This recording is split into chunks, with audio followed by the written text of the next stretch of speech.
with Jerusalem and her images as I dealt with Samaria and her idols? When the Lord has finished all his work against Mount Zion and Jerusalem, he will say, I will punish the king of Assyria for the willful pride of his heart and the haughty look in his eyes. For he says, by the strength of my hand I have done this, and by my wisdom, because I have understanding. I removed the boundaries of nations. I plundered their treasures. Like a mighty one I subdued their kings. As one reaches into a nest, so my hand reached for the wealth of the nations. As men gather abandoned eggs, so I gathered all the countries. Not one flapped a wing or opened its mouth to chirp.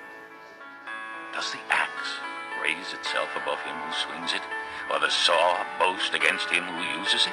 As if a rod were to wield him who lifts it up, or a club brandish him who is not wood. Therefore the Lord Almighty, will send a wasting disease upon his sturdy warriors. Under his pomp a fire will be kindled like a blazing flame. The light of Israel will become a fire, their Holy One a flame. In a single day it will burn and consume his thorns and his briars. The splendor of his forests and fertile fields it will completely destroy, as when a sick man wastes away. And the remaining trees of his forests will be so few that a child could write them down. In that day, the remnant of Israel, the survivors of the house of Jacob, will no longer rely on him who struck them down, but will truly rely on the Lord, the Holy One of Israel. A remnant will return. A remnant of Jacob will return to the mighty God. Though your people, O Israel, be like the sand by the sea, only a remnant will return. Destruction has been decreed, overwhelming and righteous. The Lord Almighty will carry out the destruction decreed upon the whole land. Therefore, this is what the Lord Almighty says. O my people who live in Zion, do not be afraid of the Assyrians, who beat you with a rod and lift up a club against you as Egypt did. Very soon my anger against you will end, and my wrath will be directed to their destruction.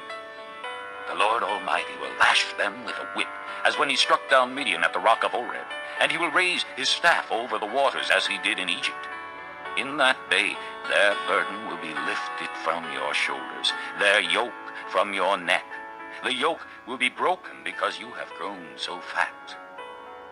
They enter Aiah, they pass through Migron, they store supplies at Michmash. They go over the pass and say, we will camp overnight at Geba. Ramah trembles, Gibeah of Saul flees. Cry out, O daughter of Galim. Listen, O Laisha, poor Anathoth. Madmanah is in flight. The people of Gebim take cover. This day they will halt at Nob. They will shake their fist at the mount of the daughter of Zion, at the hill of Jerusalem. See, the Lord Almighty will lop off the boughs with great power. The lofty trees will be felled, the tall ones will be brought low. He will cut down the forest thickets with an axe. Lebanon will fall before the mighty one. Chapter 10. Woe to those who make unjust laws, to those who issue oppressive decrees to deprive the poor of their rights and withhold justice from the oppressed of my people, making widows their prey and robbing the fatherless. What will you do on the day of reckoning, when disaster comes from afar? To whom will you run for help? Where will you leave your riches? Nothing will remain but to cringe among the captives or fall among the slain. Yet for all this his anger is not turned away, his hand is still upraised. Woe to the Assyrian, the rod of my anger, in whose hand is the club of my wrath. I send him against a godless nation. I dispatch him against the people who anger me, to seize loot and snatch plunder and to trample them down like mud in the streets. But this is not what he intends. This is not what he has in mind. His purpose is to destroy, to put an end to many nations.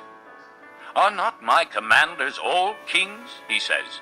Has not Calno fared like Carchemish? Is not Hamath like Ar?